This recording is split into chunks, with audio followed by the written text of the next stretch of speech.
Hi, good morning. Robert Midland here. I want to encourage you this morning with some miracles.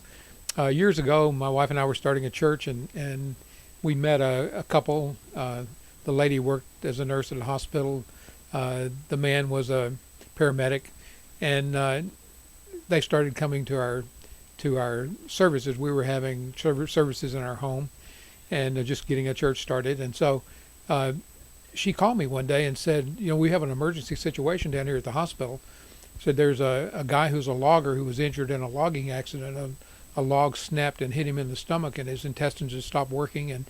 And if they don't get, it's getting more dangerous by the day.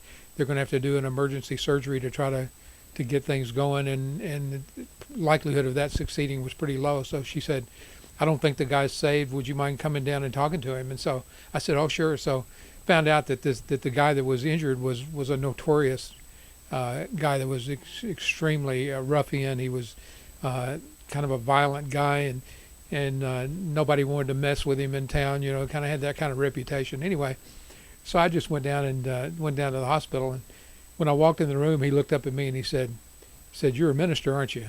I said, "Yeah, I am."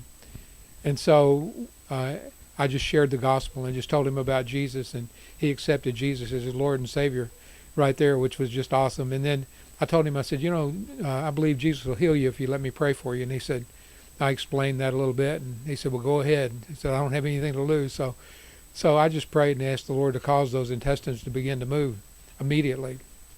And so I left, and that was wonderful that the man was saved. It just he had such a tender heart uh, as I prayed with him about the Lord.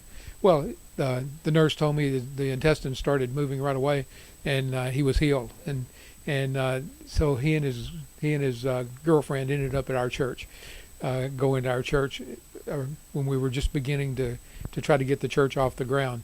And so this couple that was in the guy that was a paramedic, and the lady who was a nurse there at the hospital.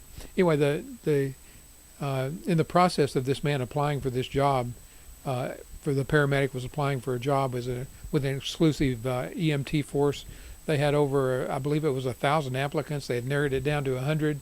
They only had 3 positions, and so very competitive. And so he really wanted this job. It was in another city, and we would hate to lose him, but we just were just agreeing that the Lord would take care of it. Well, in the middle of all this, their little boy, who was about 9 years old, has a vision and a dream, and Jesus appeared to him in the vision or dream, and told him that his father was going to get the job, and that they were going to move, and they were going to live in the country, and that they were going to have 5 acres, and they were going to have animals, and he was really going to be blessed and really enjoy it. And so the little boy, who was really sensitive, was just filled with joy that the Lord was going to take care of this. So they shared this vision or dream that the little boy had with our little church that's just emerging, just beginning to get off the ground.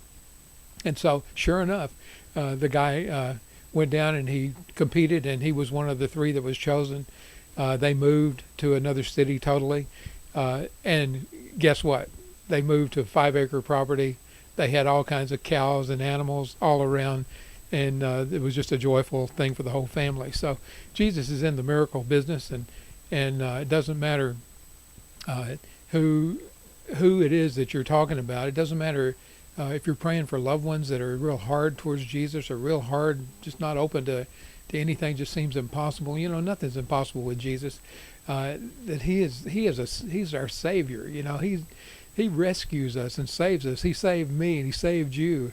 Paul wrote half the New Testament, or more, was running around arresting and torturing and murdering Christians to get them to try to get them to renounce Jesus, and Jesus appeared to him on the road. Nothing's impossible with Jesus. There's nothing impossible. So every time you get an opportunity to pray for somebody for their salvation, pray and believe that the Lord's going to do something wonderful. If you have a chance to share the gospel with someone that's in a situation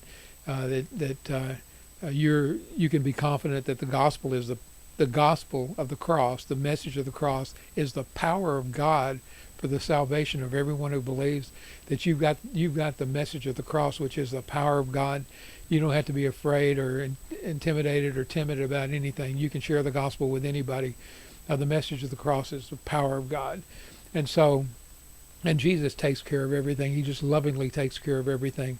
He cares about everybody's feelings, everybody's concerns.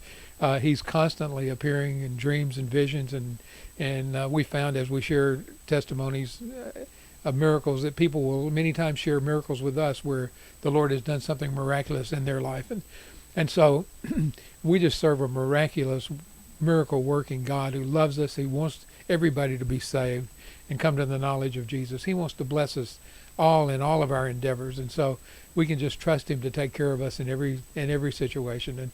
And I just pray that the Lord will just encourage you with this, that He'll fill you with faith and boldness, that He is going to answer your prayers, and He'll answer your prayers when you pray for other people, and that you'll be bold about sharing the gospel, the message of the cross, and that it doesn't matter what the situation looks like, how hard a person's heart is. It doesn't matter, that Jesus can soften their hearts. Well, God bless you and have an awesome day.